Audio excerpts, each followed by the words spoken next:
Hello everyone. The topic for today is community forest resource. What is in the news? Recently, Center has declared that Gram Sabhas hold authority to prepare community forest resource management plans.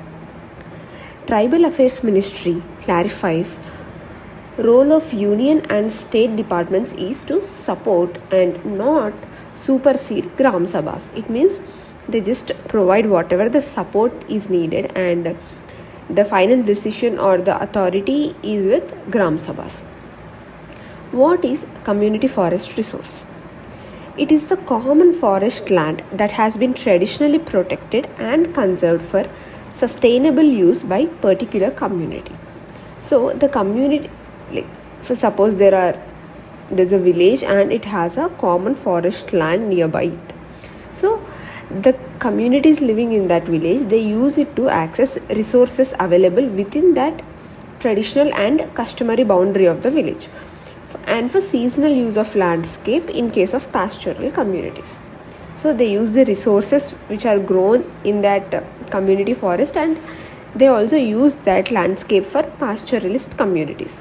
So each community forest resource area has a customary boundary with some identifiable landmarks recognized by the community and its neighboring villages. So there's no concrete division as such, but there are some landmarks which can be identified by this community and also its neighboring villages. So what are the categories which comes under community forest? It may include forest of any category such as revenue forest or some classified and unclassified forests, deemed forest, district level committee land, reserve forest, protected forest, sanctuary and national parks, etc. So if they ask you what are the categories under which community forest can be announced, there are the categories are huge. Like if they give protected forest, don't think that it does not comes under community forest. There is protected forest, there is sanctuary, national park, both classified, unclassified, revenue. So just remember the categories under community forest resource there are many categories. So what are the rights of that resource? So under section 3(1) of the Scheduled Tribes and Other Forest Dwellers Act, that is Recognition of Forest Right Acts, community forest resource rights provide for recognition of the right to protect, regenerate, conserve and manage the community forest resource. These rights allow the community to formulate rules for forest use by itself and others, thereby discharge its responsibility under section 5 of the Forest Right Act. So community itself formulate rules for the forest use, that is resource use, or other people may also formulate rules how to use that resources, but they should fall under Forest Rights Acts. Community forest resource rights along with community rights under section 3(1)(b) and 3(1)(c), which include Nistar rights used in erstwhile princely states or zamindari, etc., and rights over non-timber forest produce ensure sustainable livelihood of the community. Then these rights give the authority to Gram Sabha to adopt local traditional practices of forest conservation and management within community forest resource boundary. So forest resource use comes along with community rights, and they also have rights over non-timber forest produce. See, we also discussed a similar topic called Forest Rights Act recently.